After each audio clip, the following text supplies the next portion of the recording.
My dad was born in Chihuahua, Mexico. He came to the United States, he made it to California, started working in agriculture because he had no education. My mother was a migrant worker as well. She was born in South Texas, San Benito, Texas, and she migrated from state to state with my grandparents. My mom had a 6th grade education. So when my parents met, they had 5 kids. So because of my parents' lack of education for their kids was very, very important because they wanted a better life for us, and they knew a better life for us is getting a good education.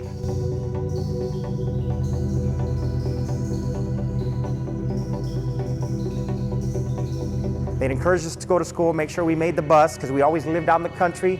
We lived in homes that didn't belong to us. We lived in homes that belonged to the farm owner. And so as long as my dad worked the land, we were allowed to stay in these homes. Growing up as a little boy, we'd always move around. We never ever stayed in one town or one county very long because we'd be chasing whatever crops we were picking. And then one day in 1979, my dad purchases a home in McFarland. And so buying a home, that's like the American dream, right? So we have a home in McFarland now. I'm in 3rd grade. We get plucked out of a county school out in the country to living in town in this little town called McFarland in California in the Central Valley. So just like you had my 7 teammates that we ran together as a team, well, when we worked on the fields, my family was the team, and we would pick, my brother and sister would pick alongside my parents. Then at the end of the day, my dad would get paid. We wouldn't get the money, my dad would. But he used that money to put food on the table, pay for the roof over our head, to buy our clothing, our school clothes at the end of summer. Anything worth accomplishing in life takes work, effort, and setting goals. And that's what Mr. White taught us. I get to junior high, I'm in 7th grade now. Now I'm in Mr. White's PE class. And he would do this timed mile, and he did a timed mile because he was looking to recruit runners for his high school team. And he had a list of the top 10 runners, of the top 10 milers in junior high, 7th and 8th. And at the end of the year, he was going to give the top 10 kids a t-shirt if you run that list. So come Wednesday, I was going for it. I was going for that mile. You know why? Because I wanted that free t-shirt. Here we are in PE class, and then one day he pulls me out. He goes, "Hey Thomas, you don't know this, but I coach cross country and track at the high school level. And I think if you were to run with my high school kids during the summer, when you get off of work, and you put some effort into it, I think you can be pretty good. I'll take you to run in Eugene, Oregon during the summer." And he goes, "Would you want to do that?" And I said, yes. I didn't know where Eugene, Oregon was. I just knew this man said he was going to take me somewhere. He's the one that actually let me know that I was dyslexic. And he goes, "Thomas, I know you struggle in class, but you still really have to put in some effort in your schoolwork. And when you get to high school, if you don't make grades, you're not going to be on the team, you're not going to get a uniform. You won't be able to travel to the meets." And he tells me, "You need to go for it in the classroom. You need to go for it and do your homework when you go home. You need to read, you need to try. You need to go for it just like you do it every Wednesday when you do this time mile. Because if you want to do sports in high school, you have to maintain a 2.0 GPA. I finished my 7th grade year. I do a little bit better in my grades. Now we're in the summer. And I'm working in the fields with my dad. I'm early in the morning getting up, going with my whole family to go work. We work all day long, and then here we come back. We're on the way home. My dad would drop us off, and he'd wash up a little bit, and my dad would go do his thing. He would go do his thing, my dad. And we would be in charge of doing our chores, so I was doing my chores. And you know what my chore was? My chore was watering the grass, the front lawn. I didn't want to be up when my dad got home, because I didn't want to hear it from him. Because my dad would come home drunk, and the person that had to deal with them was my mom. So my mom would deal with them, and it would start off with just talking, and then it would turn to arguing, and eventually, most of the time, it would turn physical. It would get physical to the point where my dad would hurt my mom. As a little boy, I would remember wake up the next day she would have black eyes or lacerations underneath her eyes, and no medical attention. She would heal up on her own, and life went on. We thought that was normal. In the movie, they show a little fight in the movie. It's a Disney movie, but I grew up in a home with domestic violence. So my dad would go drink, and here I am doing my chores, trying to get the lawn done, and then I'm gonna go inside, wash up, but you know what happens? Mr. White, just like in the movie, he comes riding down Industrial Street on the east side of town on his bike with his high school team, boys and girls, and there was like 14, 15 kids. And I'm watering the grass, and he sees me, and I see him, and he goes, "Hey, Thomas, jump in here." So I look around, And I go, you know what, my dad's not here. He's out doing his thing. So I drop the water hose and I start running after these runners. And next thing you know, we're out in the country. We're out running in grape fields, almond orchards, cotton fields. We're running and it's hot, but I'm hanging in there. I'm running. And 4 miles later, we end up back at my house. 4 miles later, Mr. White stopped his bike and he patted me on the back and he says, hey, good job, Thomas. I'm proud of you. And that made me feel good. And I go, you know what, I'm gonna keep doing this, see where this leads me.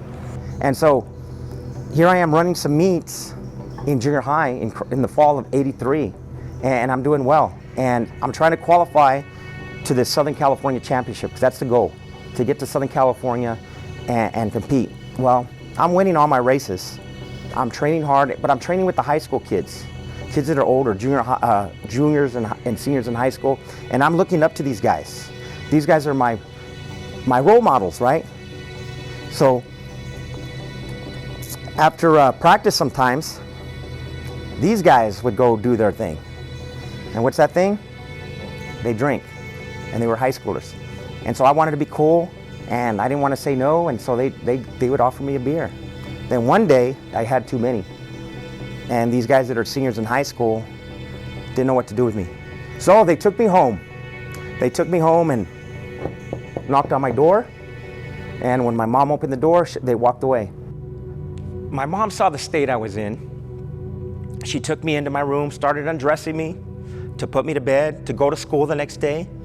And she's undressing me, she lays me down, but I remember before she lays me down, she looks at me and she says, "You're gonna be just like your dad." Woke up the next morning, I went to school, went to practice, like nothing happened. 2 weeks later, I go to this meet in Southern California, Vallejo, California. I run 10 minutes, 4 seconds for 2 miles as an 8th grader. And I'm the Southern California champion. I think I'm the man. I get a medal. We're driving home, Mr. White, we're driving home, and I remember Mr. White saying, hey, you know what, Thomas, I'm gonna stop and pump gas, and I'm gonna get some flowers for Cheryl, Mrs. White. And I remember thinking, why is he telling me that for? I mean, what do I care? I'm the man. And I'm sitting there in the shotgun, just, thinking about my race that I just won. And Mr. White gets back in the car, and he sits down after pumping gas, and he has 2 bouquets of flowers. He puts one in the back seat, and the other bouquet he places on my lap, and he says, Thomas, I want you to give these to your mom. And I'm like, for what? And he says, what did you do to her 2 weeks ago? And I realized that my mom had confided in Mr. White and told her what had transpired 2 weeks prior. I was ashamed because I let Mr. White down. Not once thinking ever that I let my mom down. In life, I would think you would live your life not wanting to disappoint your parents. But my household was so dysfunctional that I didn't care. My dad was out of the house. I'm gonna be a freshman in high school, and all I'm thinking is running. And the movie doesn't depict the worst or the best I had of growing up. In the movie, they show my dad drinking a couple of beers, but I grew up in a home where my dad was an alcoholic, and it was tough for me to speak about that for a long time. If you remember the Perkins Bridge that I told you that I would daydream about playing Little League Baseball, I walked to that bridge one night my freshman year and contemplated, because I was going through depression. And I didn't know it at the time. I didn't know what was wrong. When the movie came out, I was in total denial that ever happened. We live on Industrial, and we'd have to walk over the tracks to get to school. And one day I was walking over the tracks, or going over the tracks, and I have to go over the bridge, the same Perkins Bridge. And I got to the tracks, and I started walking on the tracks, heading north. Just started walking north towards Delano. And trains passed by there all the time. And I remember looking down, kind of tuning everything out, and walking and thinking, you know what? all I'm going to hear is a horn blow from the train, and it's going to be over. And it doesn't depict the best. In the movie, the best was not, for me in my life, was not winning some medals or trophies or winning some race. It's about what we did afterwards. Our education, and not just for me, for all of my teammates. Most of my teammates that they depict in the movie are educators. And they're either teachers, counselors, or administrators. There's two of us that are in law enforcement. We're all first generation of our families to be born in the United States, first generation to graduate high school and go on to higher education. And we were influenced to do that or coach because of this man named Jim White. But you know what, we all have a Jim White in our lives, whether it be a coach, a teacher,